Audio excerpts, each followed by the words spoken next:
Desde que existe o ser humano sobre a Terra, ele vai fazendo experiências. Ele tem uma dor, tem algum problema de saúde, ele vai na natureza, arranca uma folha, uma planta, toma, faz um medicamento e vai vendo o que funciona e o que não funciona.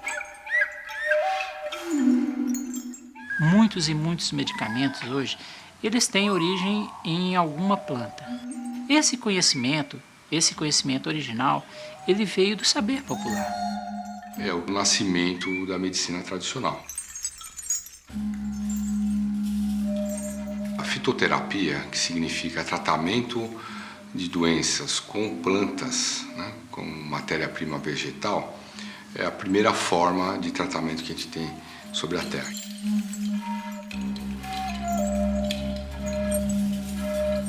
A etnobotânica é uma disciplina científica relativamente nova.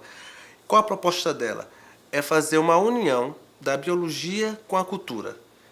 É estudar como diferentes sociedades, culturas, como o ser humano se interrelaciona com as plantas do seu meio. Muitas das plantas que são hoje utilizadas na terapêutica médica oficial originaram-se a partir de estudos etnobotânicos, do conhecimento das populações ditas indígenas.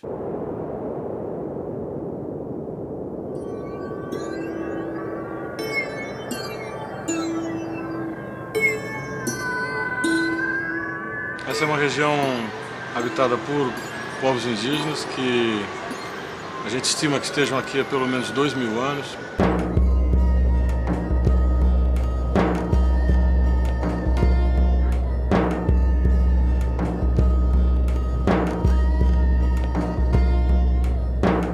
Essa é uma região da Amazônia que tem a maior extensão contínua de terras indígenas, já demarcadas e reconhecidas.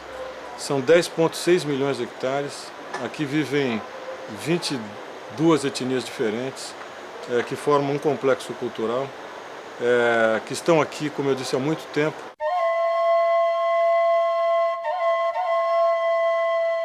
Aqui é Yawarete.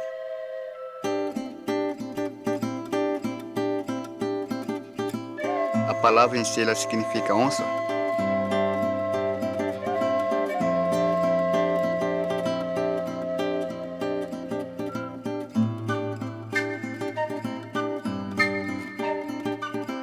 Yawarete é na verdade quase que uma metrópole indígena que está surgindo na linha da fronteira do Brasil com a Colômbia, no Alto Rio Alpes, que é um dos rios que formam a bacia do Rio Negro.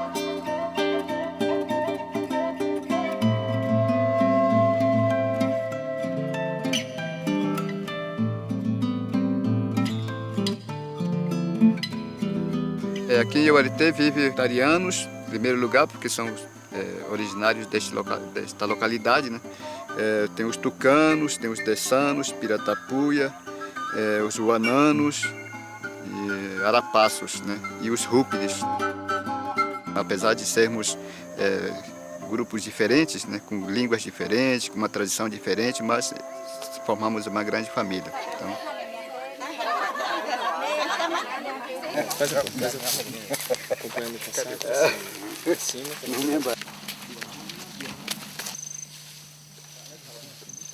a questão da saúde para a população indígena, ela tem a ver muito com a natureza. Essa aqui é próprio para mordido de jararaca. Esse aqui a gente prepara para benzimento, para benzer para mulher. Quanto mais próximo da natureza está esse grupo, mais remédios ou mais soluções para as doenças vão se encontrar nas plantas, né? Nas plantas medicinais. Essa planta aqui ela serve contra a ameba, mas é difícil você encontrar que tem uma raiz, né? Que tem que pegar a raiz dela, né? Ela tem que ser escolhida aqui, né? Essa é a raiz, né? Faz o chá, deixa ela sentar, né? Na segunda colherada pode ficar bom. Melhor do que o medicamento do branco.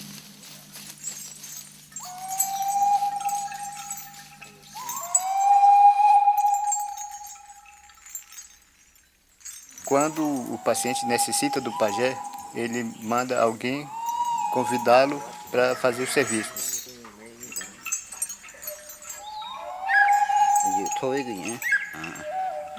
Quando chega ao paciente, ele primeiramente ele conversa com ele, né, para perguntar o que ele sente, né, para depois fazer todo o ritual. O pajé são poucos que existem nessa região do Alto Rio Negro, né? Eles são supra-etnias, eles recebem pacientes e pessoas, né, de diversos lugares, não é de outras etnias também.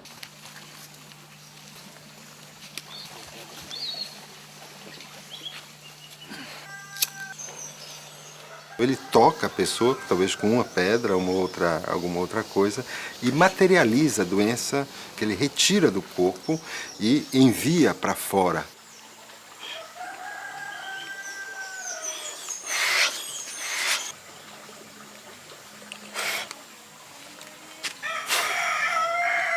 Mas o que é interessante nessa região é que o pajé é o único que cura com a água.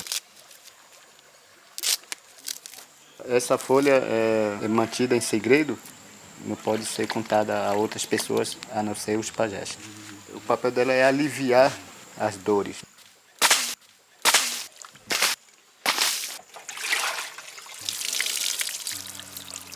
Para você ver o seu paciente sarado, então ele tem que usar o benzimento. Isso foi, por muito tempo, visto como sendo atos mágicos, né? Mas o que na realidade nós estamos vendo aí são os efeitos, né, e a eficácia simbólica de determinada relação de tratamento de cura com aspectos da religião como um todo.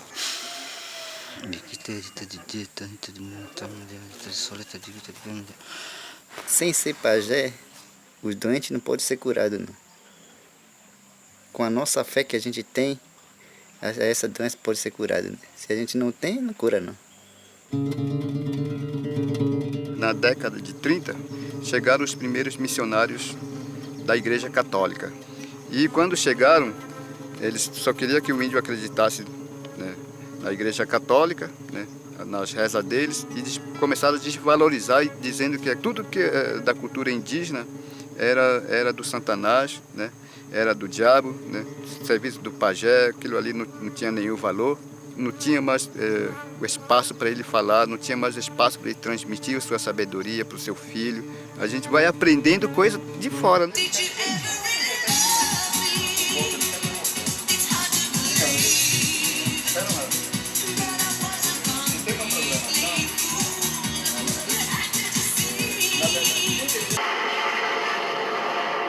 A partir disso surgem essas ideias de valorizar a nossa região, a nossa vida, a nossa maneira de viver, né?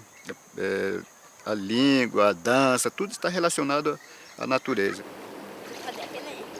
Então o que nós estamos percebendo lá nessa região hoje é um fervilhar de interesse, né, de reviver uma tradição, né, que estava quase desaparecendo. Não é que não se fazia, é que se fazia menos.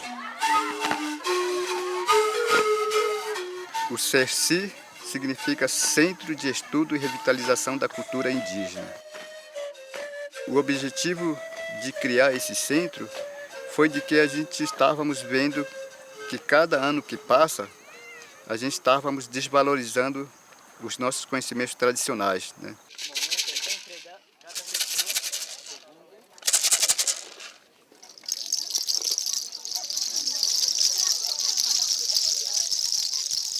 O nosso conhecimento tradicional não morreu pelo seguinte, né? Sempre o povo acredita naquilo que ele tem. A gente tem um exemplo muito claro, né? Por que o índio não converteu totalmente para a Igreja Católica, né? Porque ele, no fundo, ele acredita na natureza, ele acredita na sua religião, ele acredita naquilo que o pai dele falou para ele.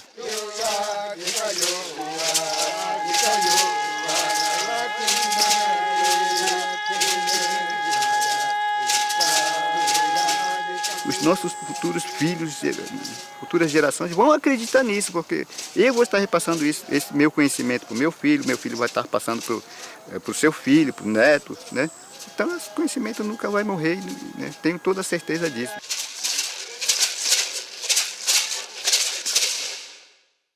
essa questão da saúde e da doença dentro dos sistemas indígenas e afro-brasileiros é muito complexa. Ambos os grupos, eles não consideram as duas coisas separadas. A saúde e a doença, elas são as duas faces de uma mesma moeda. Tanto que não existe uma distinção entre natural e sobrenatural. Não há essa distinção, porque tudo faz parte de um sistema. No processo de vinda para o Brasil, os negros tiveram que conviver em suas várias etnias numa mesma senzala.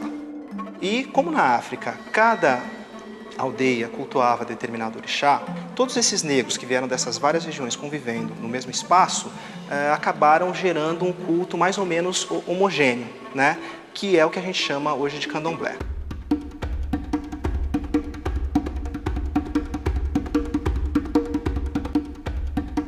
E o negro, vendo que já não tinha alguns elementos da sua religião da África, teve que recriar, reinventar, ressignificar alguns rituais. E um bom exemplo disso é o que aconteceu com as folhas, porque nem todas as folhas que se encontravam na África se encontravam no Brasil também. Orixás são divindades. Temos a divindade das águas, temos a divindade da terra, temos a divindade do fogo e temos a divindade do ar. Cada orixá está acoplado nesses elementos. Ossan, que é o deus das folhas e da medicina, está acoplado no elemento terra. Coci é o eu, Coci é orixá. Sem folha não tem orixá. Ossan tem que estar presente. Eu bobo niti chegum. Assa. Eiro. Assa. Eiro, Assa. Eiro, Assa. Mojubá, Ossan Iruji. Mojubá, Abaú. Que o Senhor, Ossan, dê permissão a gente encontrar as folhas para que a gente tenha a cura, a saúde e a felicidade. Axé. Orixá Boboago. A oferenda que é feita ao Ossan é uma forma de pedir permissão para você colher as folhas da mata. Porque a mata é o próprio Deus. Então, quer dizer, o Babadorixá, o Ayalorixá, tem que conhecer a folha para buscar ela.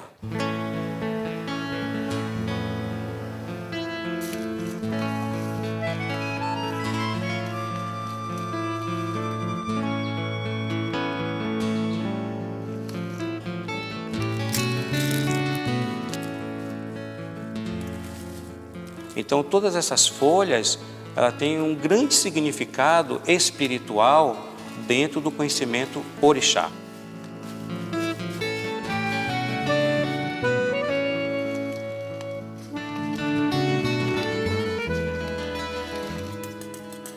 Lará, Odundum, Peregum, todas essas folhas que você está vendo aqui no chão hoje, ela vai ser cantada, louvada, para que tenha a força da consagração, da limpeza espiritual, para lavar os objetos dos orixás.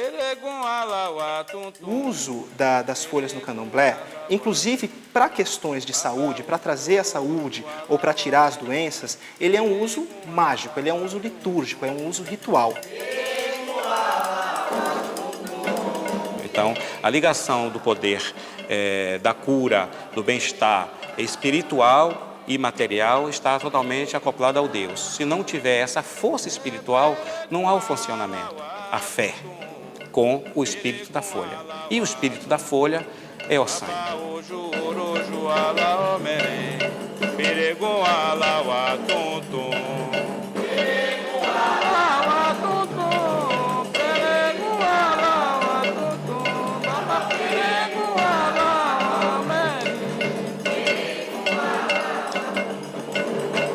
Quando você vai estudar o sistema terapêutico dos candomblés, você vai ver que as plantas que são indicadas para tratar determinadas enfermidades, na verdade, é a junção do conhecimento indígena, do conhecimento africano e do conhecimento europeu. A gente vai observar plantas europeias sendo indicadas, plantas genuinamente africanas e plantas indígenas. E retrata a medicina popular brasileira, que é o somatório desses conhecimentos. Eu bobô niti chegum. Todas as folhas têm o poder de curar.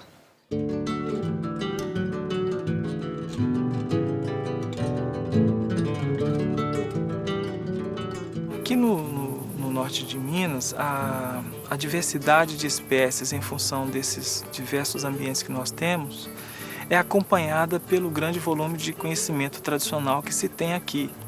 Esse conhecimento ele é muito vasto, não só de plantas, mas como também de como utilizar essas plantas.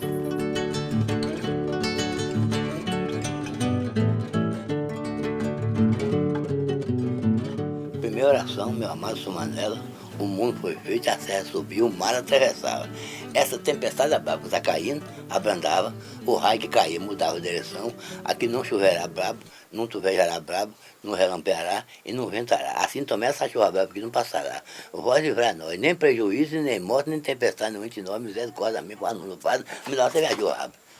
Quando chega aqui, chega assim.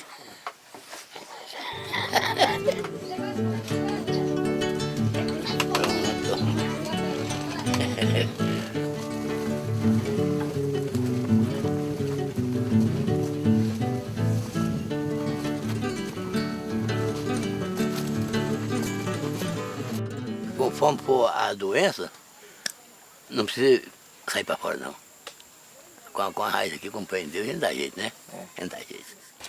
Essa aqui é para dor de dentro, ó.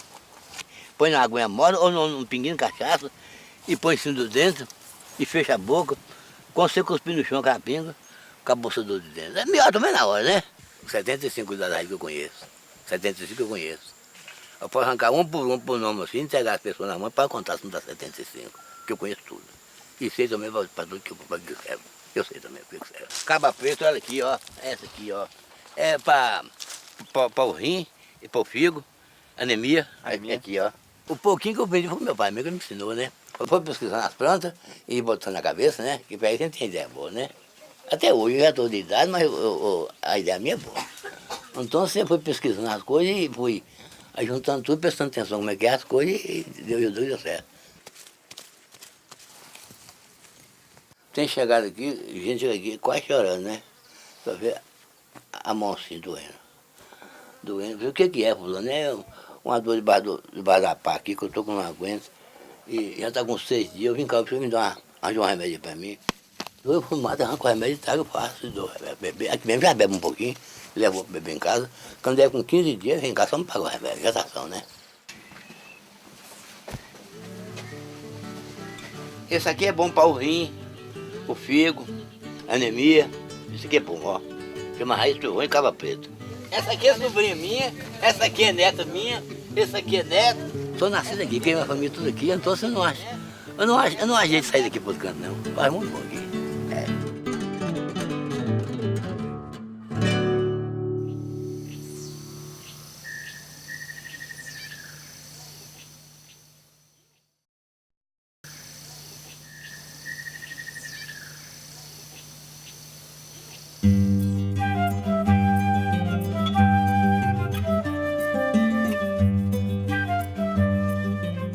É dor de garganta, é dor de cabeça, é rezar de espinhela caída. Esses benzimentos que eu já fiz, graças a Deus, é provado que eu faço. Graças a Deus, forçaram. Benzer hoje, amanhã tá santo. Aprendi com o pai que ele era raizeiro, né? Ele foi ficando mais velho e foi me ensinando os remédios, para que servia, para que não servia. Quase todo problema, assim, fácil de tratar, eu tratava e dava remédio e sarava, né? Foi no hospital, não acha médico, não acha nada, se consulta, não tem remédio. Se for tratar lá e tiver o dinheiro para trazer o remédio, traz. Se não tiver o dinheiro, não traz, né? Os remédios que eu conheço, a maioria tem aqui, ó, nessa chapada aqui. O que eu mais uso aqui é esse aqui, ó. Banha na folha e bebe a raiz. Salva a vida e tiozinho. Sambaibinha. É boa para inchação. Essa aqui é para caganeira. Essa daqui é para cari. Hoje eu ponho ela e põe na boca da fornalha para poder enxugar. Põe ela para torrar e agora moe ela bem moidinha. E coloca num vidro, coloca um pouco de azeite. Vai mexendo, vai mexendo, vai mexendo, vai mexendo até o azeite entranha nela. Aí agora já tá a pomada feita, é só passar no lugar dos ferimentos, pereba, essas coisas assim que tem. Remédio da farmácia não tratou não, não sarou não. Sarou com remédio mágico.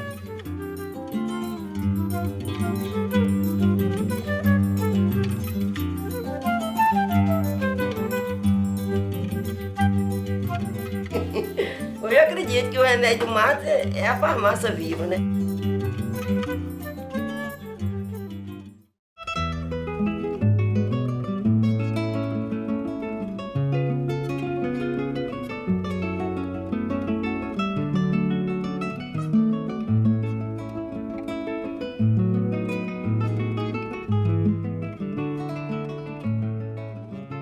Ó, eu tô 73 anos e eu não procuro doutor.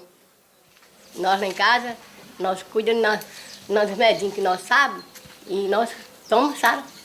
Procura para saber o que está sentindo, né? Mas, não, até que não. E eu peço Deus para curar e Deus me dá o entendimento daquele remédio e eu faço.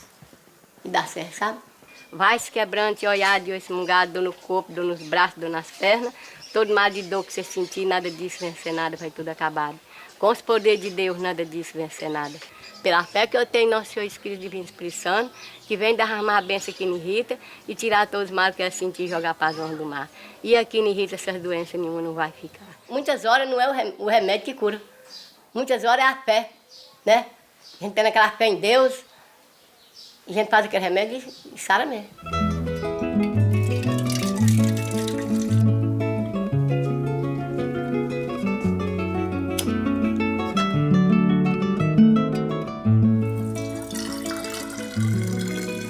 Mãe me ensinava, né? Ela fazia para mim. Então eu já fui crescendo e vai servindo, né?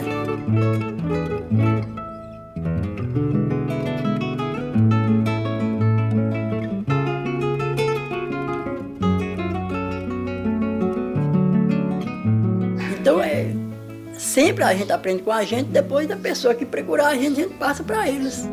Rita, esse remédio aqui é para curar o problema que você está sentindo. Então isso aqui chama a caroba.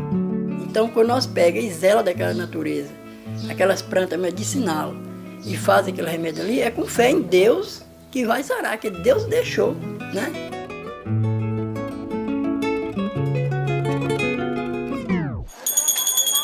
Eita, que beleza, que legal. Olha minha amiga dona de casa no Balaio Carne de Santa Rita, em frente ao mercado de São José. Você encontra as melhores opções, as grandes ofertas.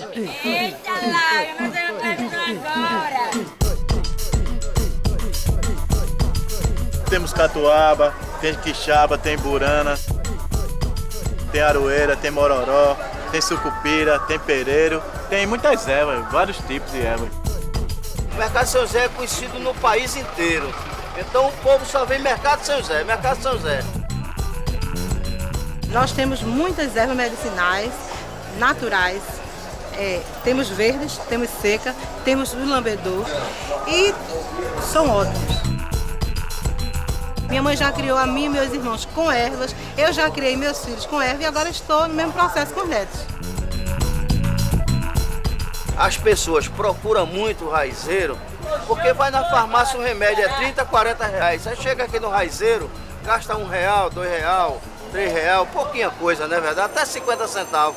Olha, tem mais promoções. A garrafa com 1 litro, R$17,99. A diabetes eu estou comprando agrião, carqueja, jurubeba, mororó, quebra-pedra.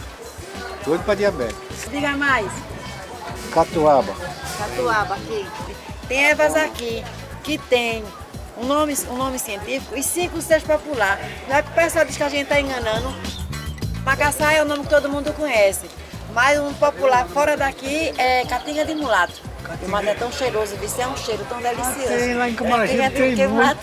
Se for catinga mesmo, fede. Mas ele cheira muito, você pode botar no álcool, que ele dá um perfumezinho. É delicioso, eu adoro ele também. Vai catinga de mulato, aí passa catinga de mulato. Eu não tomo remédio nenhum de farmácia, só tomo erva. Com certeza, amiga. Com certeza. Os médicos têm muito que aprender com o raizeiro. O Cedo é uma comunidade, né, com 75 famílias, né?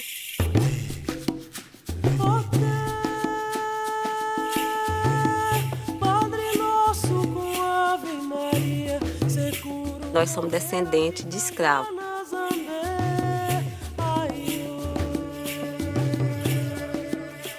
Meu tataravô era escravo, foi ajuntando dinheiro e comprou a liberdade dele, da esposa, e veio para cá, que chamava Sertão de Goiás, que não existia ninguém. O trabalho que a gente faz de plantas medicinais veio desde a chegada dele, que ele já usava as plantas, e a gente foi se organizando e estamos tentando segurar essa cultura até hoje.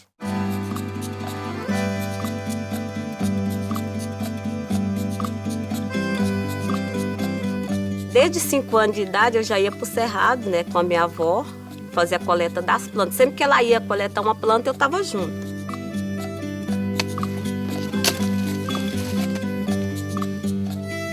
Toda planta ela é um ser vivo. Então você tem que chegar a pedir licença para ela que você vai tirar aquilo ali para o bem de outra pessoa. Se você corta uma raiz, você corta ela para ela brotar, você tem que cortar ela do meio para cima. Ela brota de novo. Se você cortar ela do meio para baixo, dificilmente tem uma brota. Então isso é uma coisa que a gente tem que fazer com muito cuidado, porque se não fazer com cuidado, acaba.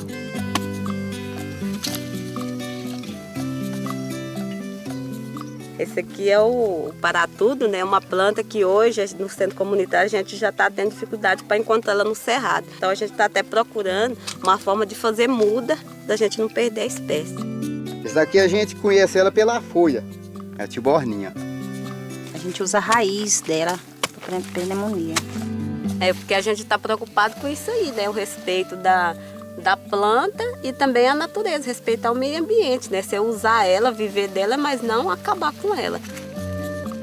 O Centro Comunitário de Plantas Medicinais do Cedo, ele é um local onde a gente faz manipulação dos medicamentos, né, caseiro. Aqui a gente tem algumas espécies que a gente usa aqui no centro comunitário, que são plantas do cerrado, que a forma que a gente guarda ela desidratada, né, nos pacotinhos.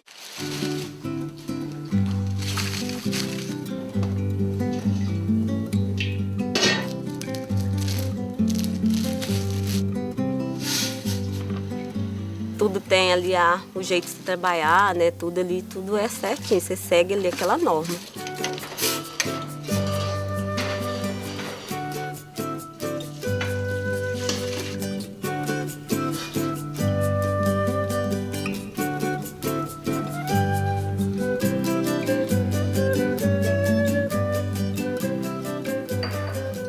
É daqui que vai ser passado para as pessoas que vêm procurar, né? Tanto da comunidade ou fora da comunidade.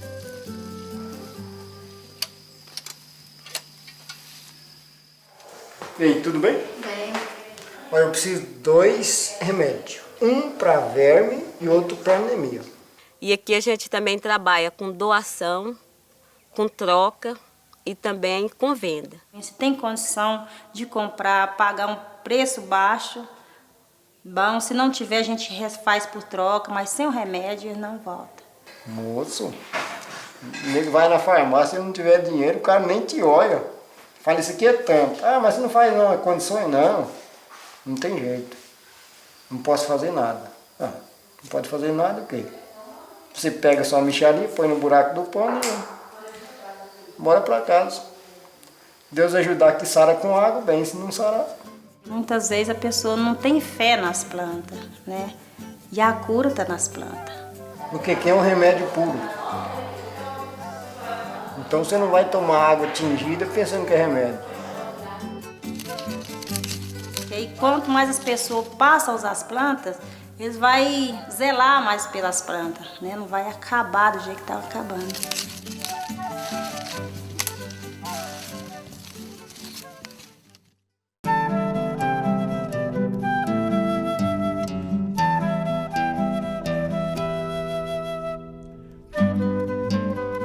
Eu conheci e convivi com a minha avó, que também trabalhou a vida inteira com remédios caseiros e ela era parteira.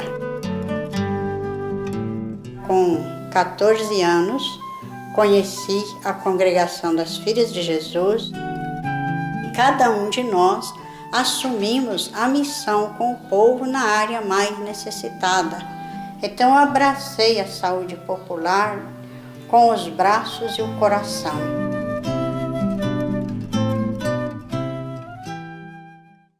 Atualmente, nós somos uma associação, a ACBEV, a Associação da Casa de Erva Barranco da Esperança e Vida. É um nome gerado da própria necessidade, porque nós fomos morar lá em cima, num barranco. Então, a pessoa sem esperança, sem vaga no hospital, sem dinheiro no bolso para comprar o remédio, ele ia nos procurar, ainda tinha que subir aquele barranco para chegar lá onde nós estávamos trabalhando. De aí vem o nome, Barranco da Esperança. Somos um grupo de senhoras e senhores voluntários, pessoas das comunidades. Uns vêm para aprender, outros vêm para fazer, para ter os remédios para os nossos doentes.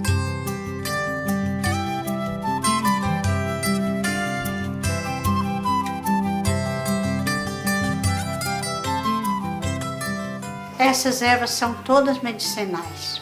E elas são medicinais não assim por contexto laboratoriais ou coisas assim, mas elas são medicinais pela tradição do uso.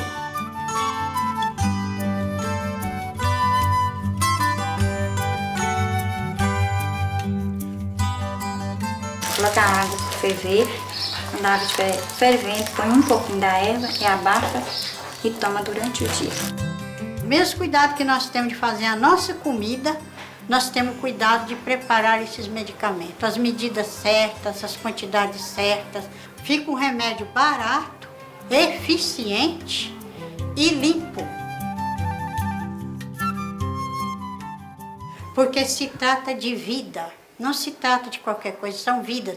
E vidas empobrecidas, o pior.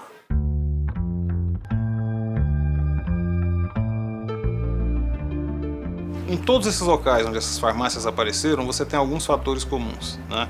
Você tem uma comunidade desassistida, farmaceuticamente, ou quase desassistida, né? E você tem realmente a necessidade de complementar a assistência médica com o fornecimento ou com o suprimento de medicamentos de alguma espécie, né? O governo não tem condições de suprir toda essa demanda, né? Então o que aconteceu? As próprias comunidades começaram a se mobilizar no sentido de se tornarem autossuficientes na produção de medicamentos para atenção primária, né? O que significa medicamentos para doenças de pequena a relativa gravidade. Se você for levar a legislação ao pé da letra, seriam ilegais, por um certo lado, né? Por outro lado, essa questão ainda é duvidosa. A preocupação é muito grande nossa, por exemplo, com a questão da segurança, né? Quer dizer, até que ponto esse medicamento oriundo de uma planta pode ser tomado por uma pessoa sem provocar nenhum efeito colateral, né? Não é porque é feito de planta, não é porque é de origem natural que você pode assumir automaticamente que esse medicamento é isento de efeitos colaterais e só tenha bons efeitos. A maior parte dos fitoterápicos tem indicação em doenças simples, doenças comuns, doenças de grande incidência. Isso é extremamente interessante, porque isso pode vir a reduzir muito o custo, principalmente da saúde pública, da saúde ligada ao governo, que é uma saúde que muitas vezes precisa de ter uma relação de custo-benefício bastante eficiente para permitir que uma maior massa seja tratada. Com o avanço tecnológico, eu não vou dizer avanço da medicina, eu digo avanço da tecnologia que entrou para dentro da medicina, toda a forma de tratamento por plantas ou qualquer forma de você atuar através de outros processos que não dar um remédio, né? Esses processos todos começaram a ser desacreditados. O governo brasileiro não reconhece a fitoterapia como uma especialidade terapêutica, né? Mas reconhece, e tanto que registra normalmente, o medicamento fitoterápico. É lógico que a gente não se refere nisso àquele fitoterápico artesanal, né, a planta in natura que você compra no raizeiro. Eu me refiro ao produto industrializado, né, que é oferecido à venda por farmácias para a população. E de uma maneira muito eficiente, o conhecimento popular, o conhecimento antigo, foi apropriado pela tecnologia moderna e uma planta acabou virando o quê? Acabou virando um comprimido ou uma ampola. A planta passou a ser desacreditada, passou o tratamento a ser ilegalizado, só sobrou a oportunidade de comprar aquele medicamento. O médico passa o remédio. O paciente não tem como comprar o remédio. Não é o médico que não presta, ele é competente. Mas papel não cura ninguém. Então eu acho que o que se pode fazer e se deve fazer é melhorar aquela informação popular.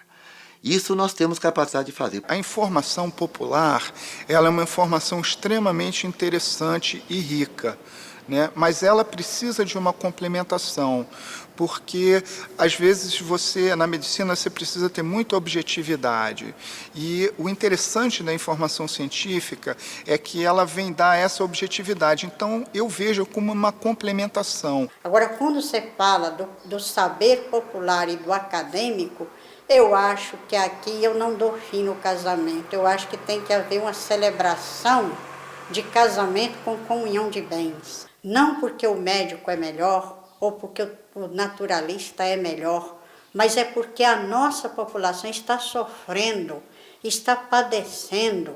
Então nós temos que unir forças para salvar a vida, para dizer para outras gerações que nós somos capazes.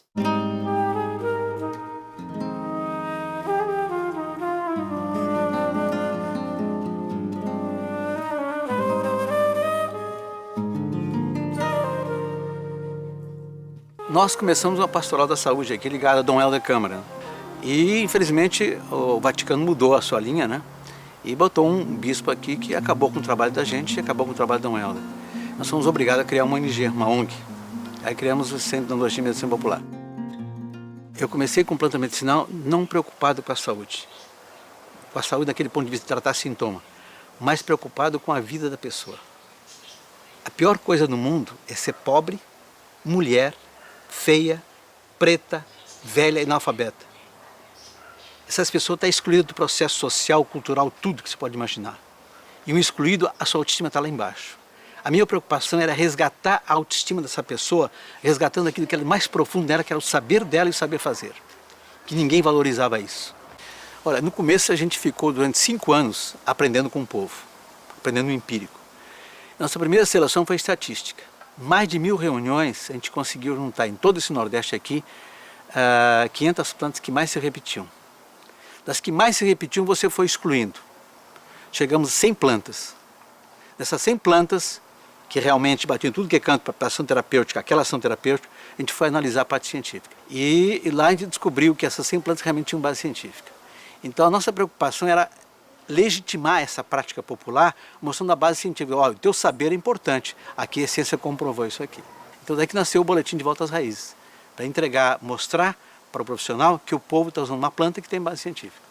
Hoje em dia existe um movimento forte de questionamento na sociedade da medicina como um todo. E esse movimento, um dos aspectos desse movimento é a busca por aquilo que as pessoas chamam de medicamento natural, né? A medicina de hoje está preocupada em tratar doenças, para render mercadoria, né? Lucro. Ela esqueceu a dimensão cultural e a dimensão social da doença.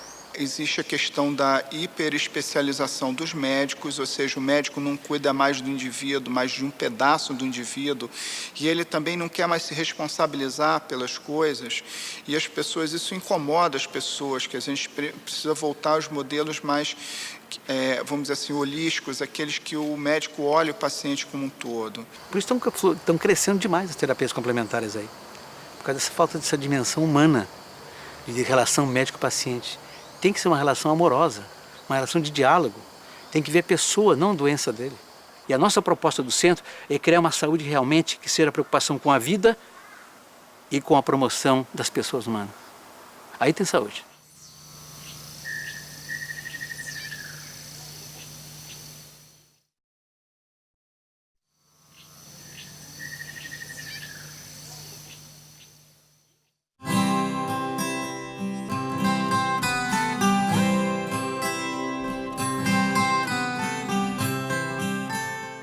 O Hospital São Pio X é um hospital da Diocese de Goiás e com uma visão diferente de participação da comunidade.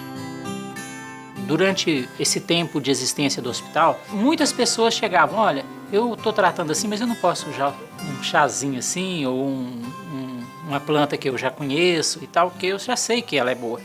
Então nós pensamos em institucionalizar isso aqui, dentro do hospital ter um departamento do hospital que cuidasse disso. Nós começamos com uma pesquisa e nessa pesquisa nós buscamos os dados que dentro da diocese, dentro desses 22 municípios que compõem a diocese, as pessoas, a forma que usa, que planta que usa, que jeito que ela manipula essa planta. O manacá. A minha colaboração é como conhecedor das plantas do cerrado, onde se encontra esse tipo, eu quero essa planta fulana, onde se encontra tal lugar. Um dos objetivos desse centro de terapias naturais é o de reforçar o saber popular, o saber e o saber fazer. O que eu sabia, eu falava para ele, sabe? E ele também ia me explicando para mim. O que ele sabe, ele ia falando para mim também, sabe? E aí eu fui praticando. Algumas formas de fazer precisavam de alguns retoques para atingir a melhor da eficácia da planta. Muitas vezes, não é que aquilo que estava sendo feito estava errado, é que você não tirava dali todo o potencial que você poderia tirar. E nós fomos introduzindo dentro da prática do hospital aquilo que nós fomos produzindo dentro desse centro.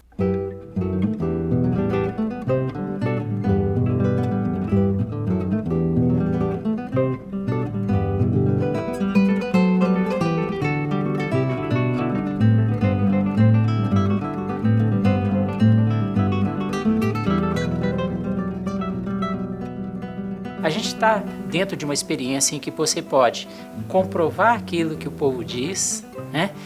Mas devolver isso para o povo. Eu acho que esse é o grande desafio, o grande salto que teria que ser dado. Se nós acreditamos em planta como uma boa opção terapêutica, e se nós desenvolvemos o medicamento como um bom medicamento, todas as populações devem ter acesso a ele. Eu não entendo, por exemplo, uma corrente que diz, não, nós temos que desenvolver a fitoterapia porque o pobre não pode pagar outro medicamento. É como se dissessem, bom, os bons, os ricos têm esse medicamento sintético. O povão que não pode dar, vamos dar um chazinho para ele. Isso é muito errado, eu acho odioso, essa é uma discriminação. Ou o medicamento fitoterápico é bom para todo mundo, ou não é bom para ninguém. Muitos médicos alegam que o fitoterápico é um medicamento de segunda categoria. Se tivesse um medicamento bom, né, quando se vai se falar em se usar medicamento barato. Mas é errado. Essa visão é errada, porque simplicidade muitas vezes é sinônimo de eficiência, de uma maior eficiência. Se eu posso fazer alguma coisa tão bem quanto outra, mas usando um método muito mais simples e barato, esse é o método melhor. Bom, nós temos no hospital um serviço que não é homogêneo. Não são todos os médicos que trabalham com plantas medicinais, né? E mesmo os que trabalham com plantas medicinais, a preocupação é de ser o mais eficaz possível. Se eu estou usando uma planta, mas preciso de um remédio alopático junto, vou fazer. Né? Esse é o espírito, é de ser eficaz, é de resolver a situação. Eu quero dar uma resposta para aquilo que o paciente veio me pedindo. A maior parte dos médicos ainda não acredita que fitoterápico seja eficiente. Isso acontece por uma desinformação. Eles nem sabem, eles não têm ideia da dimensão e da quantidade de estudos e de suporte científico que existe para muitas plantas. Mesmo aqui dentro nós temos resistências, né? E eu acho que é até bom, em algum momento eu acho essa resistência, aqui dentro do hospital eu acho até bom, porque nos força cada vez mais a ter dados que realmente comprovam a eficácia daquilo que nós estamos fazendo. As resistências, elas vão ser vencidas pelos resultados que você vai obtendo na prática. A equipe da obstetrícia aqui do Hospital São Pio X, ela, há uns 10 anos atrás, começou a repensar essa assistência ao parto. Nós tentamos aqui começar a adaptar a cena do parto, o ambiente do parto, muito inspirados na assistência ao parto domiciliar, nesse parto que é assistido por parteiras.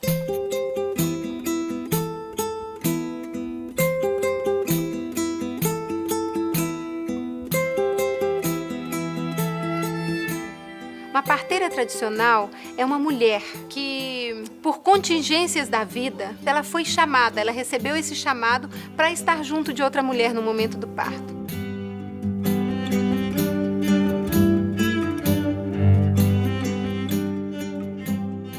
Para você vivenciar um momento intenso da sua vida, uma vivência tão profunda da sua sexualidade, você precisa estar sendo enxergada, vista de uma forma inteira por quem está à sua volta. Uma parteira faz isso. Tô de casa.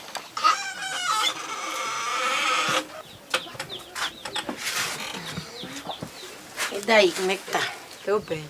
Tá chegando os 9 meses já, perto ou tá longe ainda? Tá perto, para o mês já. É, né? Eu acho que tá normal. Eu vou dar uma escutadinha.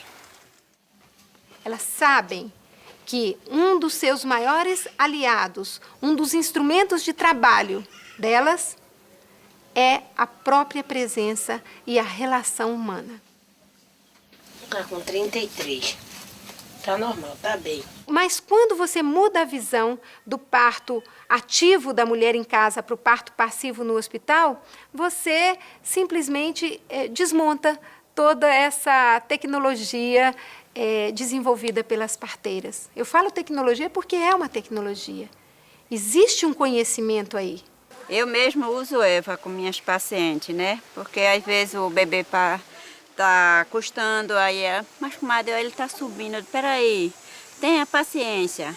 Tô com muita dor, mas ele não vai nascer. Só nasce na hora que Deus quer, né? Vamos ter paciência, comadre. Aí eu boto uma aguinha aí, padre, no fogo, com manjericão aí. Me dê um tiquinho de manteiga, só tem margarina, bota margarina mesmo, dá. Oxê, é ligeiro. Quando bate, esquenta, o bebê vem. Ela sabe da lua, ela sabe do tempo, ela sabe das plantas que estão ao seu redor, sai ali, pega uma, pega outra. Ela tem uma profunda ligação com o universo. Ela é a mensageira de tudo. Para adulto, criança, para socorrer no hospital, para benzer, para fazer um chá, para atender a gestante. Ela se chama salva-vidas parteira. Eu acho que um modelo ideal seria a união do trabalho das parteiras tradicionais com os postos de saúde e as maternidades.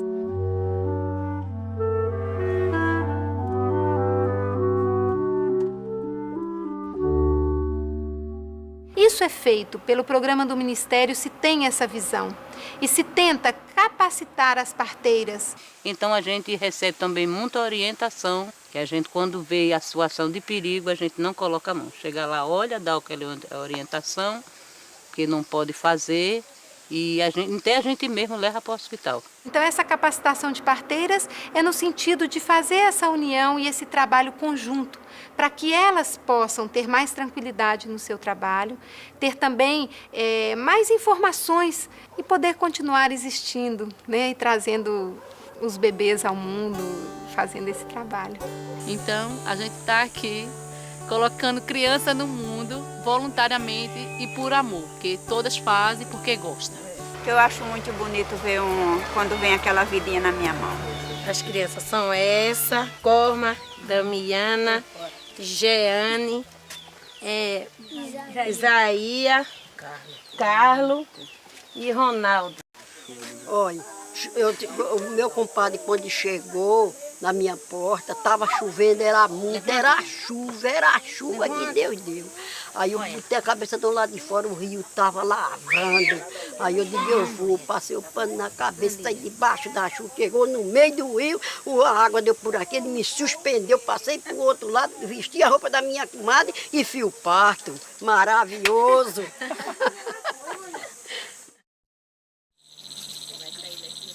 Hoje em dia, um dos desafios que nós enfrentamos é desenvolver capacidade de se apropriar daquilo que nos é de direito entendeu? Seja em termos do patrimônio genético que representa essas plantas, seja em termos do conhecimento popular. No Brasil, não tem recursos para pesquisa em plantas medicinais, né? O que está ocorrendo? Está ocorrendo que tem vindo gente de fora, entra dentro do Brasil, pega amostras não só de espécies vegetais, mas de espécies animais também, porque também tem potencial, aranhas, etc., e carrega lá para fora para estudar. Um exemplo, a unha de gato, ela foi pesquisada pelos Estados Unidos e produziu um grande número de medicamentos a partir dessa planta. E são deles os remédios. E eles estão ganhando hoje muito com isso. Esse roubo de patrimônio, hoje em dia, é conhecido como biopirataria. Quebra-pedra para hepatite C está provado. Os americanos patentearam como deles. O urucum, protetor solar, a França patenteou como deles. A copaíba, a França patenteou como deles. Por que acontece isso? Se o Brasil não adota como política pública, não há pesquisa aqui, lá fora vão patentear. Quem realmente sabia e quem tinha a planta lá, ganhou com isso? Não. E a biopirataria mostra o valor não só da nossa biodiversidade, mas mostra o valor da nossa cultura, porque ela só é possível com a cultura popular, né? Normalmente o biopirata ele entra, chega para o caboclo, pergunta: o que você usa para isso? Ah, é aquilo? Aí ele pega e leva. Essas comunidades precisam ter um retorno. Que forma de retorno? Bom, isso nós podemos discutir, essas formas de retorno, mas é preciso ter. É preciso reconhecer que não foi de qualquer forma que alguém achou aquela planta e tal. Foi a partir de um saber. Eu acho que tem que ter um equilíbrio de equidade no tratamento em relação aos recursos e aos conhecimentos associados, onde se tem uma justa partilha de benefício. O que nós estamos pensando nesse momento, à luz das prioridades do novo governo, é de retomar essa discussão dos projetos de lei em tramitação no Congresso, da ampliação do Conselho de Patrimônio Genético, onde também as populações tradicionais, a comunidade científica, o setor produtivo possam participar, no sentido de estarmos formulando e construindo a política adequada de acesso aos recursos da biodiversidade. Acho que o maior patrimônio de uma nação é a cultura. Eu criei meu cio, andando com eles no cerrado, eles ajudando eu pegar, sempre eu explicava para eles. Ó, esse remédio que serve para isso, esse remédio chama fulano de tal, eu fui falando, sabe? Então, criei o cio, agora estou criando neta. Se você mantém essa cadeia de conhecedores naturais, esse respeito com a natureza, esse cuidado com a vida, o primeiro beneficiado é você. Depois, o meio ambiente que te circunda e a humanidade inteira.